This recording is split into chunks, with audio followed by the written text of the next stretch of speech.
down the road. But the SLG doesn't end, it just continues in a different venue. All right, Colin, over to you, my friend. You guys have managed to create a fortress. It's very difficult to get to the front.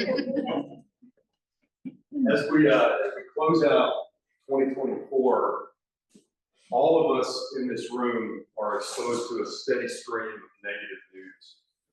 In fact, much of the coverage we see in the media creates a sense of tension, a sense of disquiet, the feeling that something serious is off with the world. Too few are stories of neighbors helping each other through hard times. Too rare the mentions of kindness that overcomes vitriol.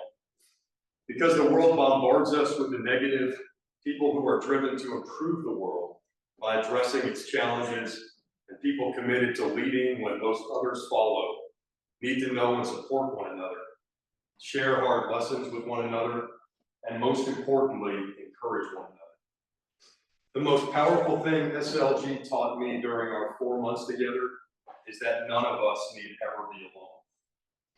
Each of us, mentors and fellows alike, are walking individual leadership journeys. And often those journeys leave us with a sense of solitude. It's a truism that life of a leader is sometimes lonely. Few others in your organizations, even your very best colleagues, will ever know the challenges of leadership until they themselves take them on. Faced with the immensity of the task, leaders always have a choice to make. Through trial and error, they can learn enough about leadership to get by, to avoid the big disasters, to keep the trains running on time. But without the willingness for deep introspection, the confidence and humility that equally allow for true vulnerability and a commitment to lifelong learning, leaders will miss the heights of great achievement, and even more importantly, miss the chance to inspire the best in the people they lead. As a mentor, someone who gets to spend a lot of time with one fellow, but also has the chance to observe all the fellows, I've been so impressed, really I've been so moved, that each of you is committed to the second version of leadership I described. The one that requires diligent work, critical thought, and a willingness to change, even when change is personally unwelcome and hard.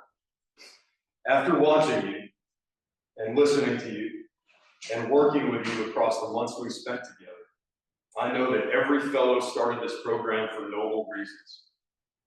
And I hope, but I also believe, that each of you will leave the program better prepared for the immense work ahead. During your time with SLG, you may have learned new techniques to communicate, identified new blind spots or unintentional bias, or you may have gained a new confidence as you held your own in discussions with a group of talented peers. All of those things are good and valuable. Perhaps most valuable of all are the relationships you've established with the mentors, with the other fellows, and with the larger SLG network. I'm confident you'll stay in contact and encourage each other, serve as sounding boards for one another, be cheerleaders at times, and sources of respectful accountability. I hope each fellow expects big things from each other, because each of you can make real and positive impacts on the world. But don't forget something critical we learned in SLG. The big things I mentioned are often the smallest. The energetic good morning you offer employees when you arrive in the morning, the time you take to talk with them about their children's basketball game, the quiet you offer when all they really need is a chance to share something on their mind. Those seemingly small things, done frequently and consistently, are the building blocks of the big things that need to get done. So much of what SLG teaches, and so much of what we believe in, is really about how we treat the people around us. It's about being aware of how our actions affect others and finding ways to connect with people in a genuine and personal way.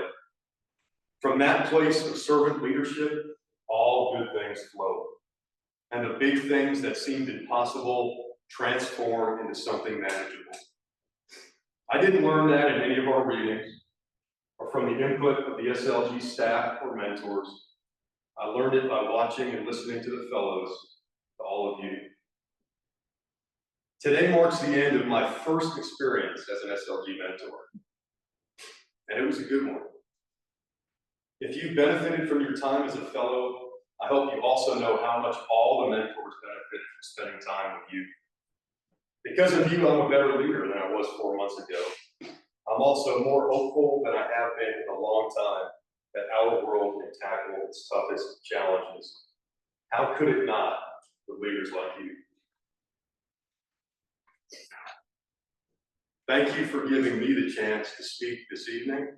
And on behalf of all of the mentors, thanks for letting us participate in this journey with you. To the SLG Fellows, congratulations for finishing something worthwhile and hard. I know your organizations will be better for the time you spent at SLG, and all of us affiliated with this great organization are better off for knowing you. Good luck, and we're here for you. Thank you.